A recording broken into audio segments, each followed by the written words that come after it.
So first of all, I'll be discussing about data loader.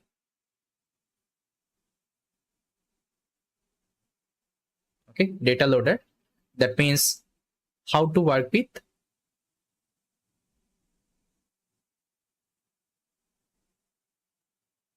custom data. So it can be any kinds of format. It can be PDF format.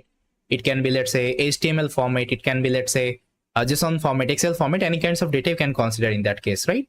Now the second thing I'll be discussing about what is RAG. That means introduction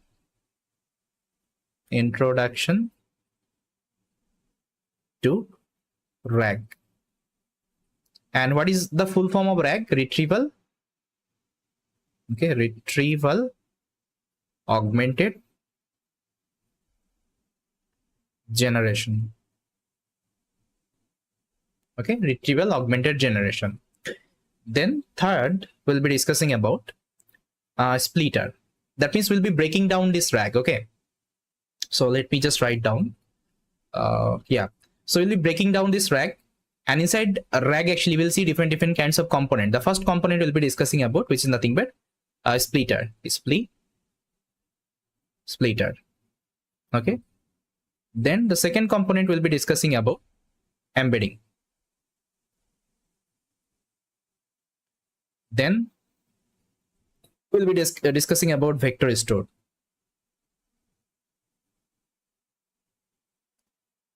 Then we'll be discussing about retriever. Okay, retrievers. Then once we got the understanding of this, there is another topic we'll be understanding called top K. Okay, top K inside a retriever. Okay, what is top K inside retriever? I'll try to discuss. Next session will be learning one RAG demo. That means I'll show you one RAG application.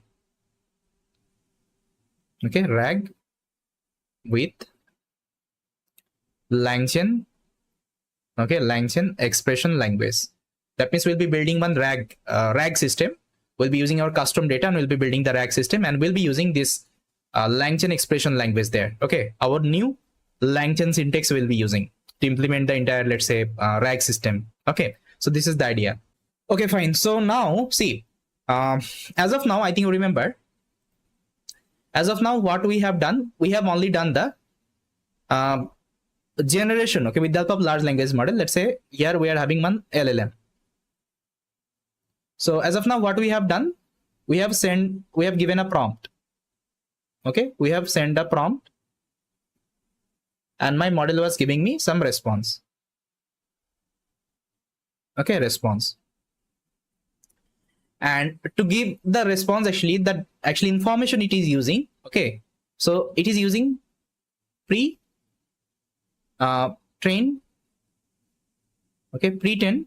knowledge.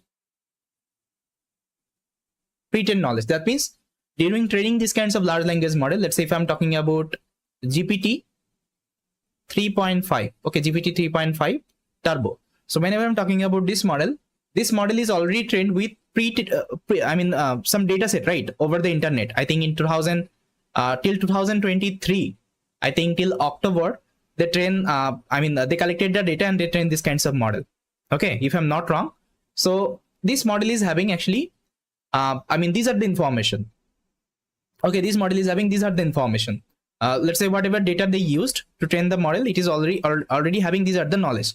So if I'm asking anything related to that, it will be able to give me the response. But what about you are having some specific data? Let's say if I ask, let's say, let me show you one example. What I can show, guys. So I'll open up my code.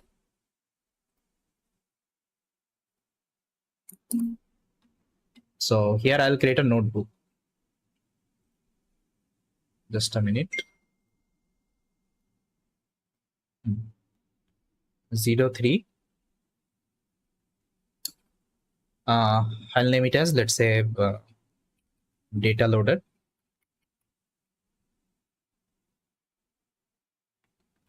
RAG demo. IP1B.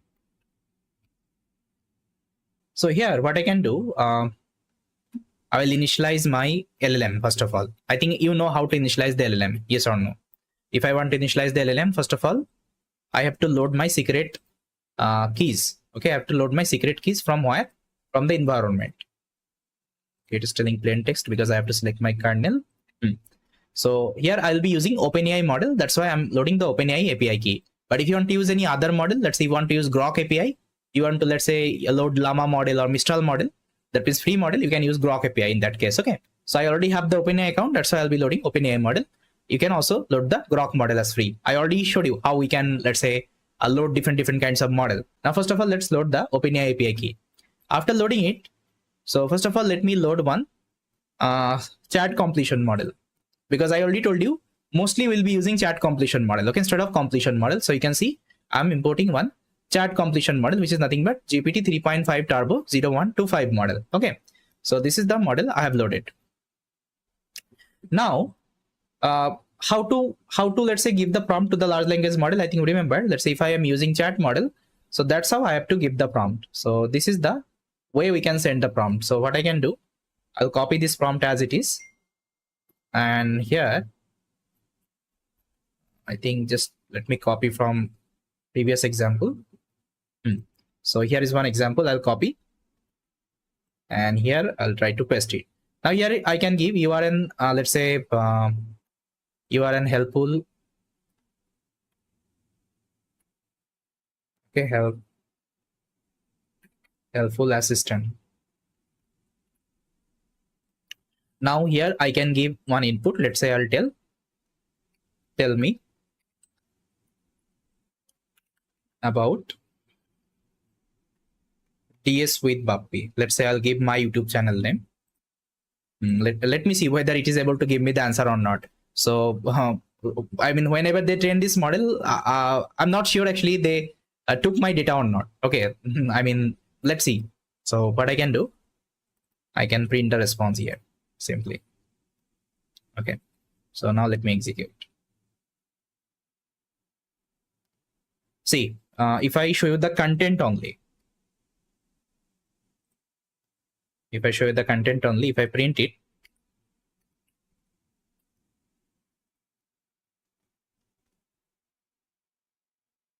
see, it is telling, I'm sorry, but I could not find any information on DS with Bappy. It seems like it may be a typo or terms that is not widely recognized. Could you please provide more context or clarify your question so that I can better to assist you?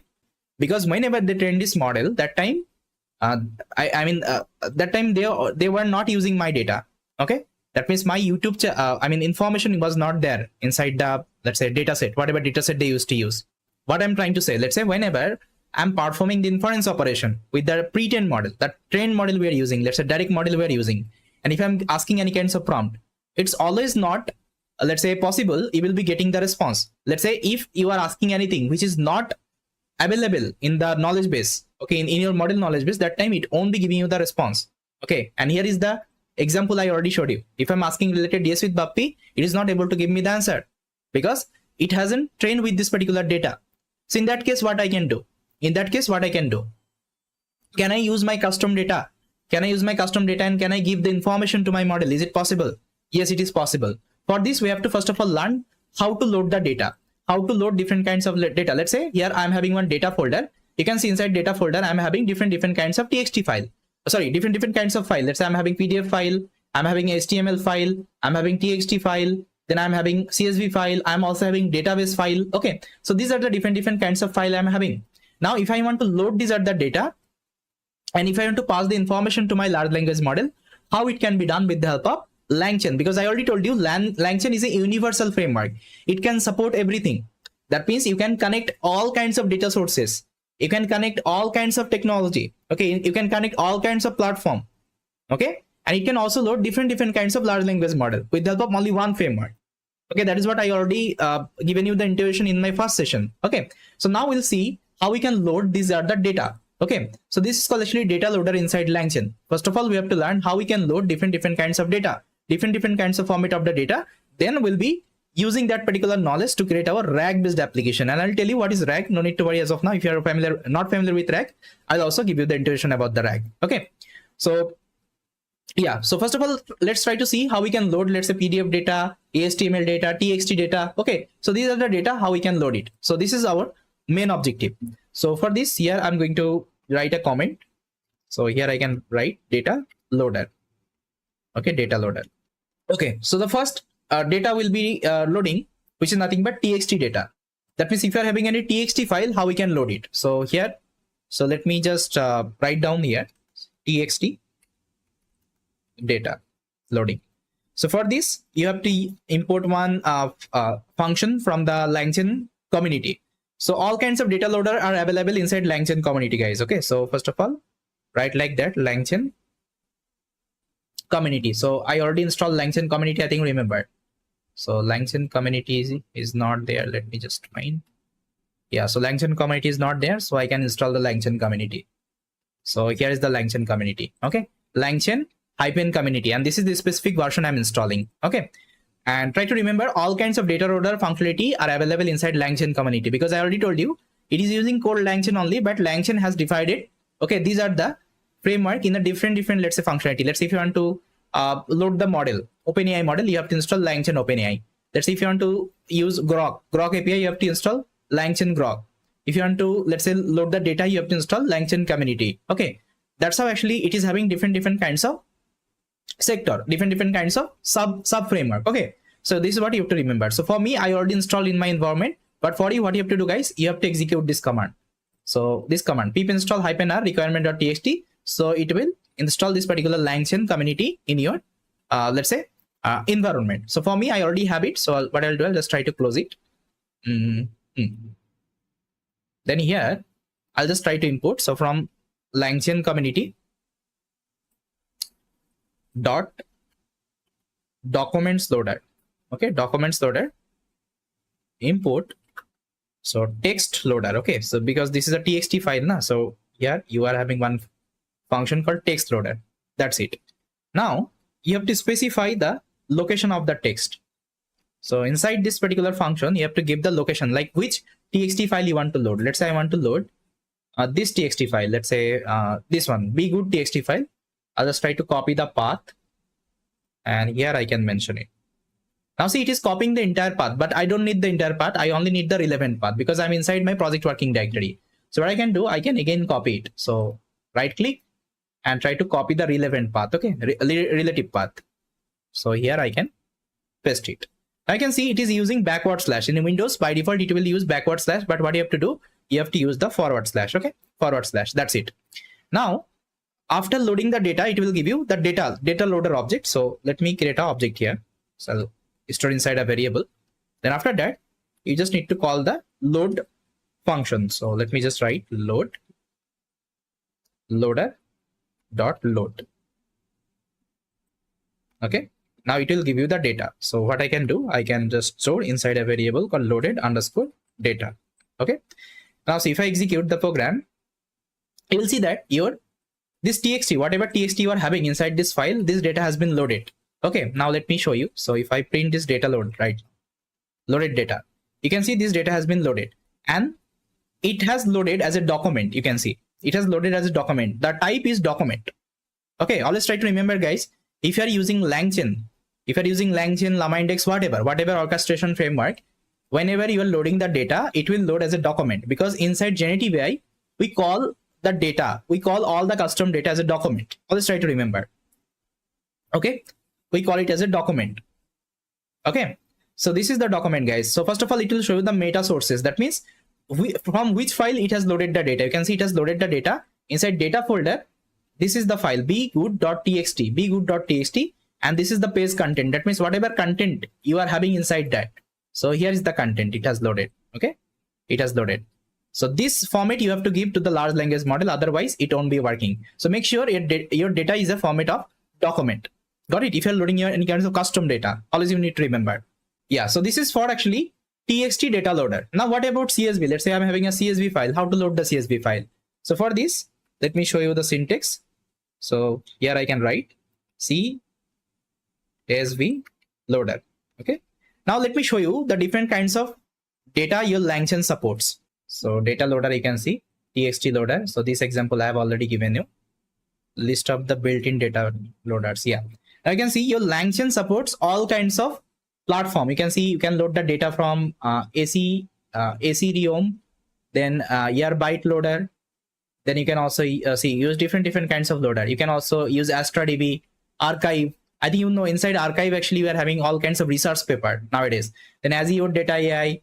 Then see different kinds of Cassandra. Then you can also load Discord data. Okay, Dropbox data. All kinds of social media platform also you can connect. You can also use Figma. See different kinds of data loader are available inside LangChain. It's not only about TXT data loader, PDF data loader, JSON data loader. It's not like that. It's all about all kinds of framework, all kinds of third-party, let's say, platform. You can also connect with the LangChain. It is also possible. See guys, PySpark, Slack, Telegram. Okay. Then if you're having any custom URL, any website, you can also load the data. XML, YouTube transcript, Wikipedia, okay, Twitter, all kinds of data, you can load it. All kinds of data, you can load it. Now simply, let's say you want to learn how to load the CSV data. In that case, what you can do, just click on the CSV. In the documentation, you can see, okay, they have all the tutorial. Okay, it's not like that. Always this documentation would be hard for understand. Sometimes you will see some of the functionality would be easy to understand. Let's say if I'm talking about data loader, if you click on the CSV, you can see how to load the CSV data loader. First of all, you have to import this particular statement, CSV data loader from the LangChain community. After that, you have to give the CSV path and it will load the data as it is. Okay, so that's how, see, they have also given the code snippet. So try to open it up and try to copy the code and try to paste in your notebook. Okay, you will be automatically getting the understanding. So for me, what I will do, I'll show you some of the data loader, but for you, you can explore all the data loader. Let's say you need to load the Slack data, or let's say you need to load the data from the Telegram. So try to go to the documentation, try to open it up, and whatever code they are suggesting, try to copy paste and try to load the data, try to connect it with the Telegram. Okay, but I will show you most actually frequent format. Okay, most frequent format, whatever let's say format people are using in their day-to-day life. Okay, so some of the example I'll show here. We have seen how to load the TXT data. Now let me show you the CSV data, how to load the CSV data. So this is the example of the CSV data. First of all, you have to load this particular function from the LangChain community document loader. And this is my CSV data, guys. You can see straight tree list CSV. So this is the comma separated data I'm having. Now if you want to load this particular CSV, I have to use CSV loader. And again, try to call loader.load. Okay, now if I show you the loaded data. Okay, so this is the entire CSV data you'll be getting. See. Okay, this is the entire CSV data you'll be getting. And all the row it is considering as a document. You can see all the row it is considering as a document. Row 0, row 1, row 2, and so on. Okay. Now let me comment it up. Now what about HTML? Let's see if you're having any HTML data. So here I'm having one HTML. Let me try to open it up. So start up HTML. See, this is the HTML page I'm having. And let's say I want to load these are the data. So how it can be performed. Okay, with the help of LangChain, we can easily perform it. Let me show you one example. So here is the example, guys. Okay, so you have to use this unstructured HTML loader, this particular function from the LangChain community. Inside that, you have to give the HTML path. So this is the HTML part. Inside data, I'm having this particular HTML.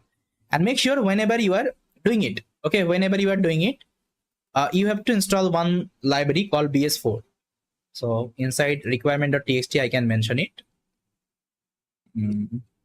BS4 as well as the unstructured. So these two packages you have to install because you will be loading the unstructured data. Inside HTML, you will see unstructured data for this. I need this beautiful soup as well as the unstructured. Okay, these two packages. So those who have performed web scraping, I think you know what is beautiful soup and what is unstructured. Okay, so similar kinds of things LangChain will also apply. It will perform the web scraping and it will extract all the information from the website itself, from the HTML page itself. So this is the idea.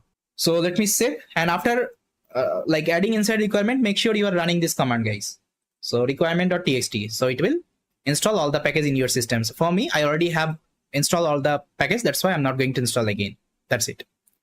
Now let me load the HTML content. So you can simply execute. So it will load the HTML content. So inside this HTML page, we are having so many content. That's why it is taking time because it is extracting all the information one by one. Okay. So it will take some time, guys. What I'll do, I'll stop the execution, but for you, we can execute and you can see whatever content it will extract. So as of now, let me clear the output. Okay. Now the next thing, I'll show you how we can work with the PDF data. So PDF data. So you can see I'm having the PDF documents. Okay. So how to load the PDF document? So this is the snippet to load the PDF document. You have to use PyPDF loader. See, all the import are same. Only you just need to change with respect to your data format. Let's say you need to load the CSV. At the time CSV loader. You need to load the HTML. At the time HTML loader. PDF loader. Okay, that's how you have to only change the function. Inside that you have to specify the PDF. So this is the PDF I want to load, and you have to load this particular PDF. Okay, so loader.load and split. Okay, you can call this particular function. Now if I show you the loaded content, but before that you have to install another library called PyPDF. So inside requirement, I'll try to add PyPDF. Okay, with the PyPDF, it will extract the information from the PDF document itself. Okay, this is what you have to remember always. Okay, so now let me save and let me execute here. Now you'll see that these are the content I had inside my PDF. So it is having actually 4 pages. If you open the PDF, so this PDF actually 5 pages PDF. So this is the PDF, guys. You can see it is having 1, 2, 3, 4. Okay, 4 pages. So that's why it is telling 4 pages PDF. So you can see it is having 4 pages. Okay, 4 pages, 4 sources, and all the content it has extracted one by one. Okay, now if you want to see the page content, so simply you can see this is a list. Okay, I want to take the first item. I'll give the first ID, and I only want to see the page content of it. Now see, it will show you the content, whatever content it has extracted. That's it. Okay, now let me show you how we can load the data from the Wikipedia. Wikipedia data loader. Okay, for this you have to install one package called Wikipedia.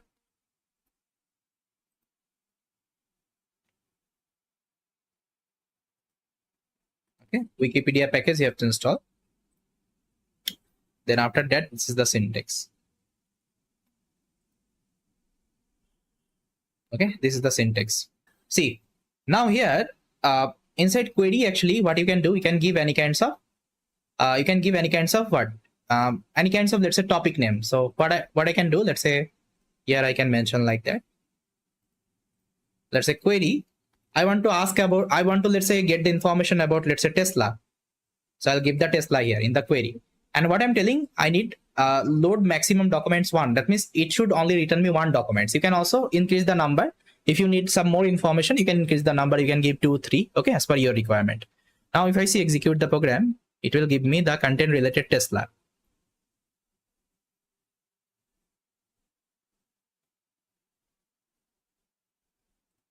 Okay, see, so it is giving me the content related Tesla. Okay, now there is another thing you can perform. So you can directly, whatever information you are getting, you can directly pass to the large language model, and you can perform the question answer on top of it. Okay, that means you can give as a, let's say, context. Okay, context to your large language model. So how it can be performed, guys? So let me show you another example. So here I'll again create this Wikipedia data loader. Now see, inside query and this load max, you don't need to pass anything. Just write query is equal to name and keep it as default. No need to change anything, and simply execute this line of code. Okay, see here I'm importing prompt template from the prompts, then chat template from message. I think I already explained. Okay, what is prompt template, how to create the prompt template and all, I already clarified. And here is the human prompt I'm giving, answer this question. Here is the extra context, and from where I'll get the context, I will get the context from where I'll get the context from the Wikipedia. Okay, I'll get the context from Wikipedia. Let's say whatever user will ask. Okay, whatever user will ask. So this, let's say query, first of all, will go to the Wikipedia. Wikipedia will return me the documents, and these documents I will give the context to my large language model. Okay, and this will give me the answer. Okay, so it's still running. So let me stop the execution and again re-execute again. Okay, so what I can do, I can delete this part. It's not required. So let's say whatever Tesla information I got now, so I can pass as a context. That would be fine. So here I'll give, let's say, Tesla.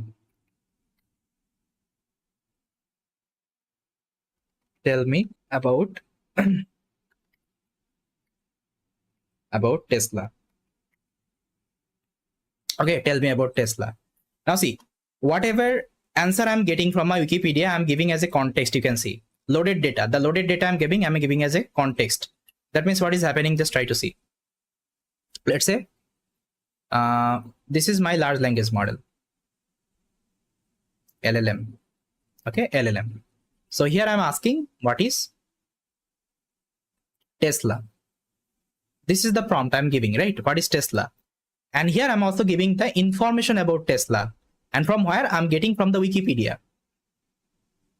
Wikipedia is giving me information related Tesla. Okay. This information I'm passing to my large language model as a context. Okay. As a context, actually, I'm passing. Then whenever you are asking, what is Tesla? So what will happen? It will refer this particular context. This context it will refer. Okay. This context it will refer and it will give you the response. Okay. It will give you the response. So let me show you the execution. So if I now execute the program, so now let me do the invoke operation. So chat model invoke, I'm giving the message. Okay. Now let me show you the content.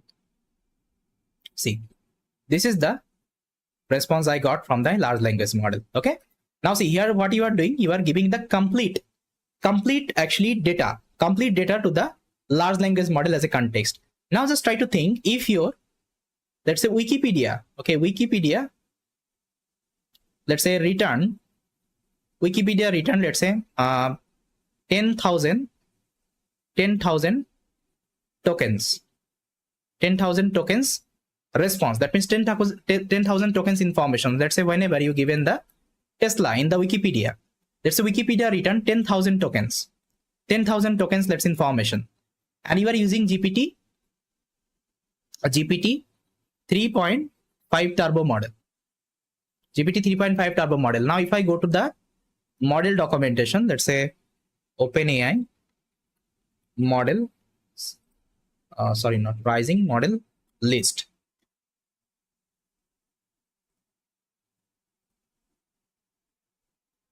Model OpenAI platform, let me open it up.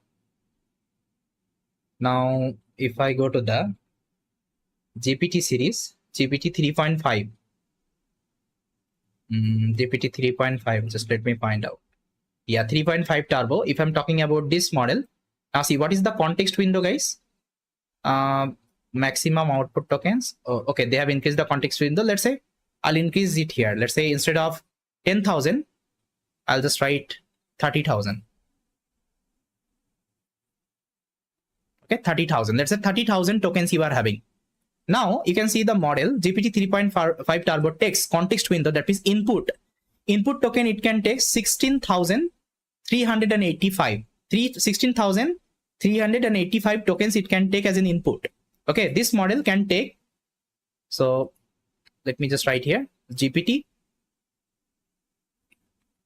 3.5 turbo.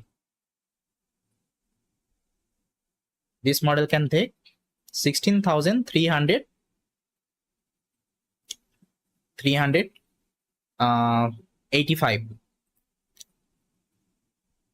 85 tokens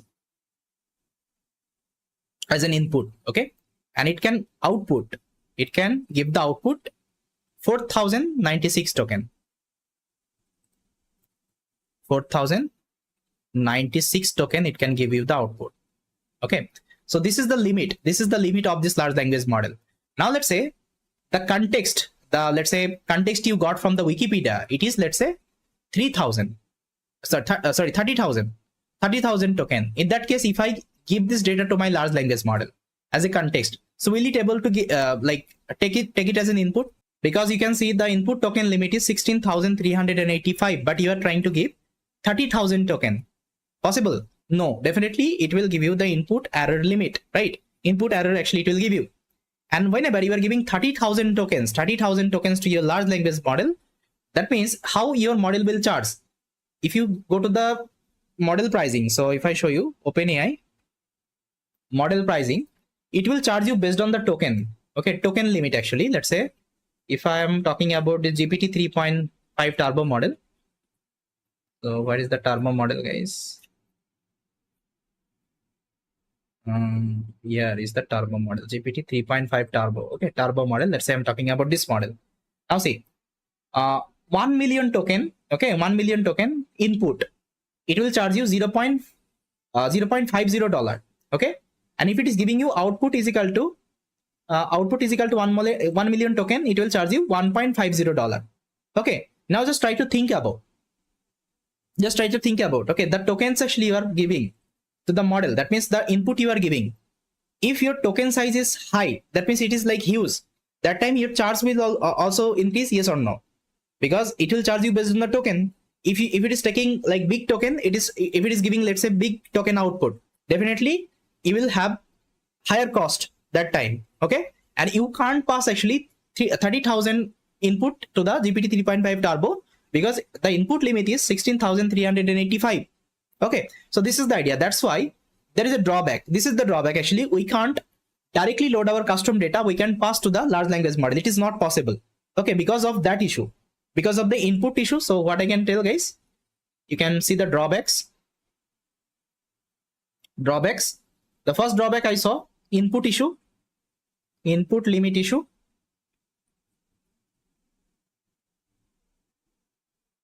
Okay, then the second drawback you saw, which is nothing but cost, higher cost. Yes or no? Okay, so how to overcome this issue? How we can overcome this issue? Is there any way we can overcome this issue? I want to use, huge document. Let's say inside this txt file, let's say I'm having very huge amount of data, let's say I'm using one books. Okay, I'm using one books. So inside the books, actually you'll see there would be 1,000 pages, there would be 2,000 pages, and if you let's say extract all the data, if you extract all the data and if you, let's say, count the token, how to count the token? So for this, what you can do, you can simply copy some text, and there is a token counter website is there. So OpenAI token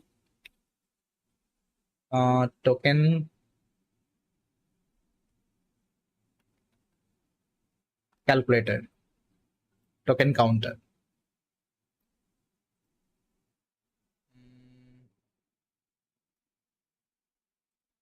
I think this one, just let me open it up.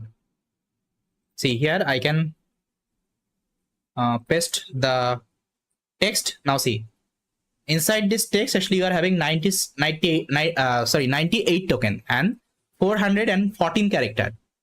Okay, now there is also price calculator is also there. So based on the token, how much it will charge you. So here I think token price calculator, OpenAI.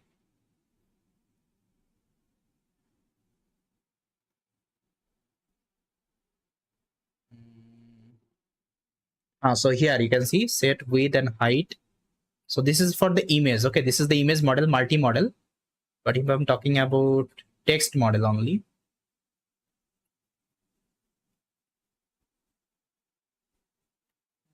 for text model also, I think they have also created the calculator.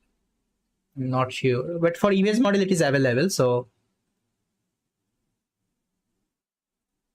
you can set the image height and image width. Based on that, you can see the price. Okay, how much it will charge you.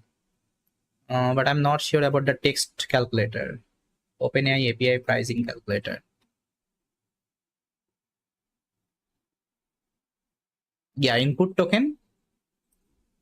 Input token, let's say you are having 1,000 token as an input and 1,000 token as an output. Number of API call, let's say you have given 100 times. So based on that, see, this is the pricing. So if you're using GPT 4.0 model, so this is the price. Okay, this is the price.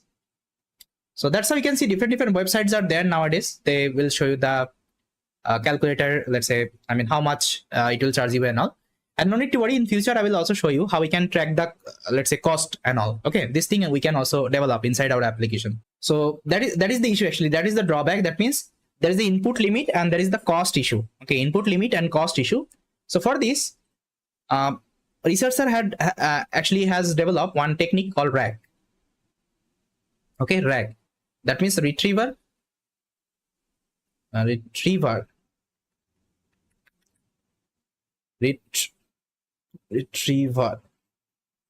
augmented generation. Okay, this technique. Okay, retriever augmented generation. Now inside RAG, what is happening? Okay, what is the idea inside RAG? So that is what I will try to explain. I already created one notebook. Let me take a screenshot of the content and here just let me paste it. Okay, see, this is what actually your RAG. So intro to RAG, you can see load large dataset asset and ask the LLM question about it. That means with the help of RAG. Okay, with the help of RAG, what we can do, we can load large dataset. Okay, large amount of dataset. Okay, large amount of dataset we can load and we can perform the question operation with the help of large language model. Okay, now what if the loaded data is too large? If it is too large, okay, if it is like huge, then that time what we can perform, we'll be using something called RAG technique. See, always try to remember, if you loaded data, that means the data you are loading, let's say you are having a txt file, the data you have loaded. Okay, if it is less than your model, okay, model input limit, okay, that time you can directly pass this data as a context to the large language model. There is no issue. Okay, but if it is like greater than the model input, let's say in this case actually my model input is, if I show you that model, so here I think I already written, yeah, 16,385. Let's say after extracting the data, you saw the token is like more than this size. That time what you can do, we can't directly give the data to the large language model. It is not possible. For this you have to use the RAG technique. Now inside RAG technique you are having some step. Okay, I can see when you load a documents, you end up with a strings. That means string kinds of data you are having inside that particular, let's say, file. Sometimes the strings will be too large to fit into the context window. That means your input size may be too large, okay, to fit into the model. That means we saw the context window. That means the input limit of the model. Okay, in those occasions, occasions will be using RAG technique. Now inside RAG technique, the first thing you have to perform, you have to split the documents into smaller chunks. So the first thing, guys, you have to remember inside RAG, you have to split the documents into a smaller chunks. Okay, I'll tell you what is chunks. As of now, just try to remember. The first step you have to perform, you have to split the document into smaller chunks. The second step you have to perform, transform text chunks into the numerical chunks. That means you will be having the textual number, text data. And we know that we can't directly pass the text data to the model, any kinds of AI model. It's not possible we can directly pass the text data. So what I have to do, we have to convert this text data to the numerical representation. That means to the vector representation, yes or no? Maybe you have already worked with machine learning, deep learning. I think you know. If you are using any image, if I'm using any text, first of all, I have to do the encoding. I have to generate the embeddings. That means the vector, that particular vector will be passing to the model. Okay, so this is what actually will be performing. That means we'll be transforming the text data to the numerical representation. And for this, we'll be using embedding model. Okay, there are different kinds of embedding model are available. We'll be using embedding model for this. Okay, now loaded embeddings to a vector database. That means we have to store this at the embedding to a vector database. If I want to perform the QA operation, if I want to perform the chat operation on top of my custom data, the first thing I have to load my data to the vector database, because vector database is like very powerful database. Okay, very powerful and fast like database. You can't use any kinds of traditional database here. Okay, traditional database doesn't support any kinds of vector store operation. So you have to always use vector database, and there are some vector databases are available. I think you know Pinecone is there, WebAT is there, ChromaDB is there, Files is there. Okay, then Postgres SQL is there. Now we'll be loading the question and retrieve the most relevant embeddings to the respondent. That means after storing to the vector database, we'll be creating the retriever. Okay, and what is retriever? Retriever means it will retrieve the similar kinds of response. Let's say you have asked one question, what is Tesla? So the information you have given to the model, it is also related to Tesla information. Now it will retrieve the information related Tesla, like what is Tesla. So what are the similarity, let's say results it will get, it will try to extract, it will try to retrieve. Okay, this is called retriever. Then send the embeddings to the LLM to format the response properly. That means we'll be sending that question as well as the retrieved output to the large language model, and large language model will process and it will give me the answer. Okay, so these are the steps you have to remember if you are performing the RAG system. Now we'll be breaking down each and every component. I will try to understand like what is chunks and how to, let's say, do the splitting operation, how to like generate the embeddings with the help of embedding model, how to create the vector store, how to create the retriever. Okay, and at the end I will also show you how we can create the complete RAG application. Okay, so these are the part we'll be discussing one by one. I hope guys, is it clear? So how we can overcome this issue if you are having huge amount of data, and if you want to give this data as a context to the large language model, in that case what we'll be doing, we'll be using RAG technique. So inside RAG technique there are 5 steps we have to perform. We split document into chunks, transform the text chunks into numerical representation, load the embeddings to the vector database, create the retriever, and we'll be sending the retrieved output as well as the query to the large language model, and large language model will give me the response. Okay, this is the entire idea. So this is what we'll be learning, and we can use any kinds of custom data. Let's say the first question I have asked you, remember, so tell me about DS with Bapi, and your model was not able to give me the answer about DS with Bapi, right? Now what we can do, I can create another txt file here. So let's say I'll give DS with Bapi data. Okay, data.txt. Now inside that I can keep some of the information about my YouTube channel. So what I can do, I can, let's say, open up my YouTube channel. I will go to the about section, and I'll copy, and this information you can keep inside the txt file so that I can pass this information to my large language model. Okay, just let me reformat it. Okay, so this is the information about my channel. So whenever I'll create the RAG application, that time I'll tell you. Okay, now after creating the RAG, your model will be able to give me the response related DS with Bapi as well. Okay, that means I can use any kinds of custom document right now. It is possible. But before that, we'll be learning some steps. So these are the steps we'll be learning. How to perform the chunking, how to let's say convert our text to the numerical representation, how to store to the vector database, and how we can create the retriever. Then at the end we'll be running the RAG technique. Okay, so this part will be covering in the next session. We'll try to wrap up everything.